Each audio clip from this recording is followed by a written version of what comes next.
Hello everyone, I'm Jessie Bayo. I'm glad to be here with you today. So today you're going to learn the basic first aid. But before that, obtaining first aid skills of employees are a valuable resource of a hospitality business. It must be listed as the top priority and serve as a prerequisite in the business to have their staff and employees to have proper first aid training. Equipping the knowledge and skills always proves useful, especially during life threatening situations. The employees should be able to perform the necessary procedure and administer first aid treatment if the paramedics are not available or while waiting for the paramedics to arrive. But what is first aid or the basic first aid? Well, first aid is a response of care given to an injured or ill person beforehand, before the arrival of professional medical assistance, paramedics, doctor, nurse, on the scene to take control of the situation. So, ang first aid, kay mo na siya ang pinakauna nga buhaton kung naay mga mahitabo or emergency nga ma-injure or mga nasakitan nga tao. So, in responding to an emergency, the person must be able to protect him or herself and others against harm and should not become a casualty. Remember to notify someone who is in the authority before administering the first aid. It is also important to wear protective gloves or eyewear to protect against the infection. So kung ikaw ang mo-respond sa emergency or motabang dito sa casualty, kailangan sad nimo protektahan ang imuhang kaugalingon para dili sad ka mahimong casualty, di ba? Kay motabang na lang gali ka unya mahimo pa jud kang casualty, natabangon na sad ka. So remember to notify someone in the authority. Kailangan sad nakabalo tong mga or kana bitang kung asa siya na belong sa authority gali, supervisor, sa manager ba niya or sa medical personnel, ay ka mo kuan og first aid. Og importante pod na magsuot ka og gloves og eyewear kay para i-protect na mo kaugalingon sa mga kuan ka ng infection, mga viruses, di ba? Mura na siya. First aid is the first and immediate assistance given to any person with either a minor or serious illness or injury, with care provided to preserve life, prevent the condition from worsening, or to promote recovery. So, ang first aid kay para gini siya or immediate na siyang assistance ihatag sa tawo nga naay minor or serious nga illness para matabangan, dili kay para samutan ug para dali ra siya maka-recover, dili kay matiwasan hinuon. Identifying hazard. A person administering the first aid must identify the hazards which may be present in the scene of the casualty. For the example, the risk of being bitten, violence, bodily fluids that may have the potential to cause contamination on blood, saliva, urine, stool, or poop, sweat, tears, mucus, and pus. So ikaw nga motabang sa sa casualty, kailangan sad nimo i-identify ang hazard nga naa dira sa scene kay para dili ka kana bitang maapektuhan sad kay wala ka kabalo na din mga virus dira or naay mga makapaak sa imuha or masumbagan ba pud ka. So you should know or you must identify first the hazard which may be present in the scene of the casualty. And make sure that the person in response must wear protective gloves and eyewear to protect him or herself from the infections. Listen to what people already witnessed They will help assess the casualties and the hazard. It is important to assess first the situation before starting the first aid.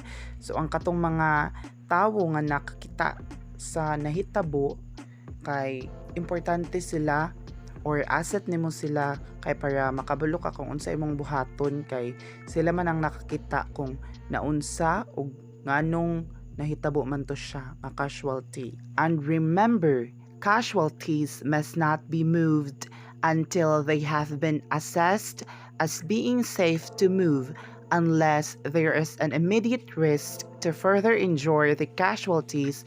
It is standard procedure to remove them away to safe location. So, dili ta magbuot-buot og kuan kaning pairog sa mga na-casualty or sa katong mga na disgrasya or nang nangay og tabang kay wala ta kabalo kung maunsa ang mahitabo sila kung mairog pa sila. So, unless giingon dira nga kailangan na jud siya ibalhin sa safe nga location.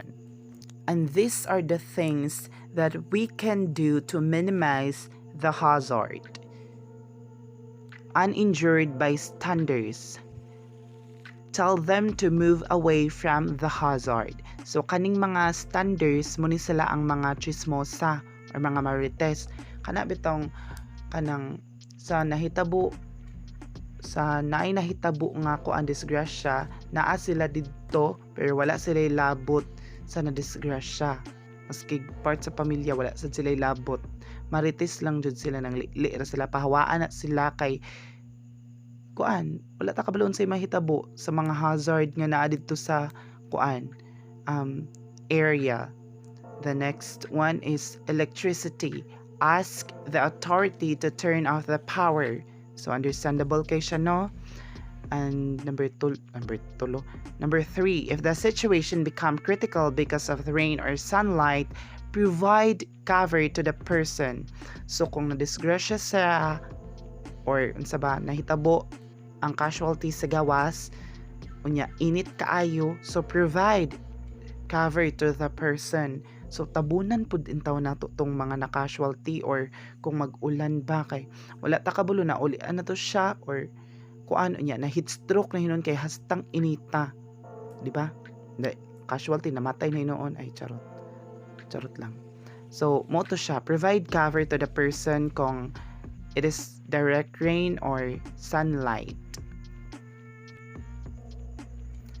The next one is if the casualty is in a position where he or she is likely to run over by vehicle, take an action to stop their traffic and move them. So kung naa mo sa karsada, kung naa sa karsada na hitabo ang casualty, so take an action to stop the traffic. So for example, nagbangga didto. So alangag ipadaplin day ninyo tong kuan katong na casualty, di ba? Di pa man siya pwede i-move. So dapat ipakuan sa tong kuan mga sakyanan nga dito na lang sa kilid kay mabanggaan biya pud mo no ikaw naghatag kag first aid nya na naligsan ra di ay pugka na napuang na. So next is a fire nearby the casualty. Nearby the casualty. So contact the fire department immediately. Move the casualty away from the danger zone. Administer to extinguish the fire with a fire extinguisher, nearby hoses, or a fire blanket. So kung ang casualty na hitabo duol sa kuan kalayo na palayo sad pud mo didto no, then contact the fire department. Move the casualty daw away from the danger zone. So kung naay mga fire extinguisher gamiton, mga hoses gamiton og fire blanket para di na siya mudako og wala na ilain nga casualty. And these are the things we can do to protect the casualty. So first, protect the neck. Tell the casualty not to move and place support to the head, neck, shoulder, knees, and toes. Please support to the head, neck, and spine by putting a rolled up towels, blankets, or clothing on each side of the casualty's head to prevent them from moving. So, As you can see at the picture, na yung mga blankets dira nga gituyok, mga blankets ag clothing nga para dili bitaw malihok ang ulo sa na casualty. Kay it is important jud kay na siyang ulo niya. Ma-move ra na siya, di ba? Mabalik niya yung ulo ba? Or unsay may tabo siyang sa sulod siyang ulo or sa ulo. I-protect na lang guna siya. Buhatan na lang guna siya para walay mahitabo. The next one is ask someone to assist or other staff, bystanders, customers, friends, family, or the casualty to call the emergency service, move items away, help move the casualty, and use firefighting equipment.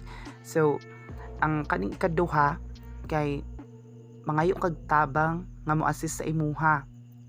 Staff ba, mga chismosa ba, mga customer, friends, or family sa casualty. Kaya para manabang og emergency service, para kung for example na disgrasya siya sa motor, ipadaplin tong motor kay mabanggaan niya na pud to din na say mahitabo nga dili na to ganahan, di ba?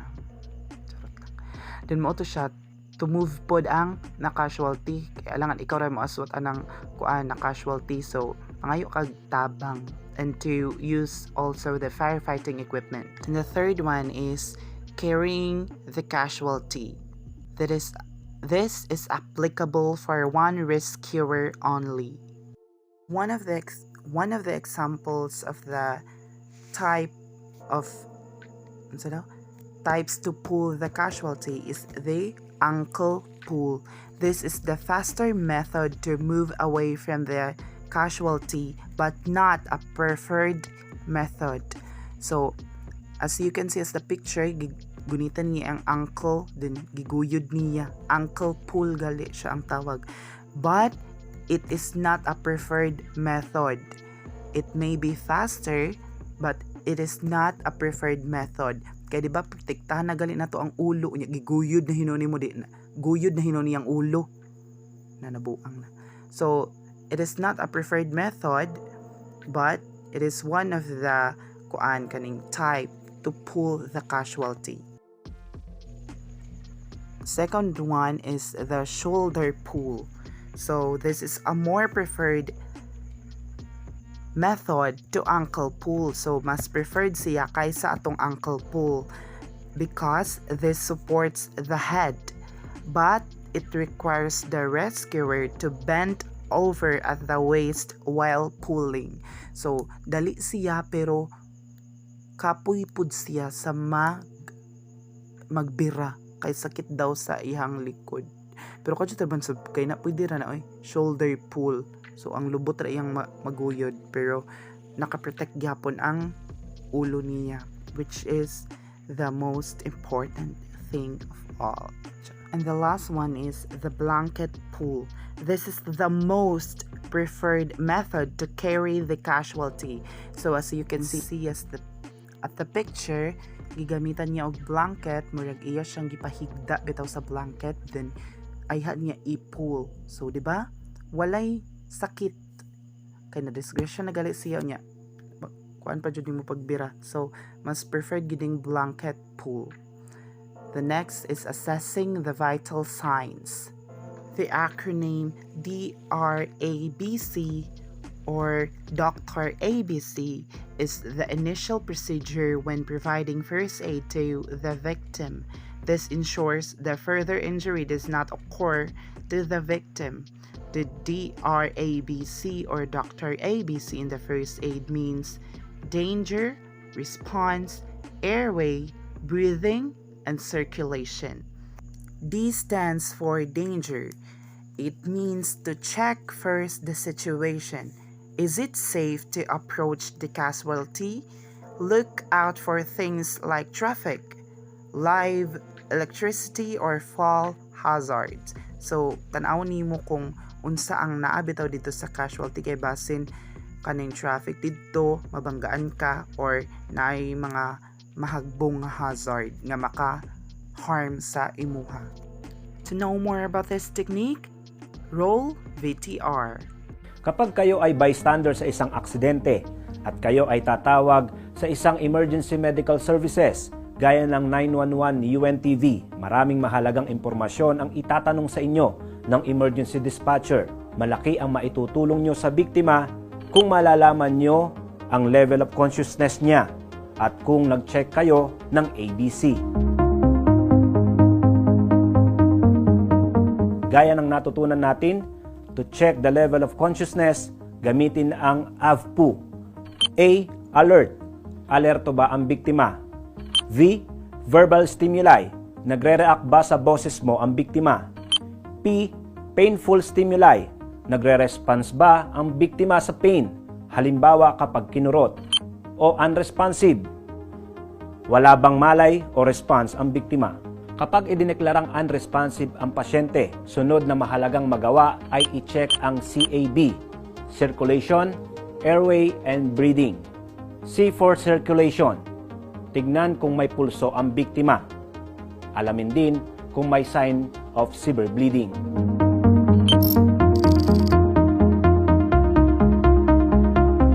A for airway. Siguraduhing walang nakaharang sa daanan ng hangin ng biktima, gaya ng dugo o foreign object.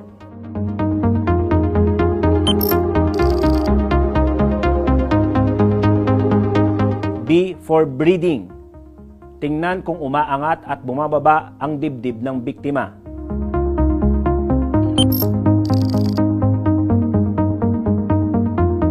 So tandaan po, gawin ang AVPU scale.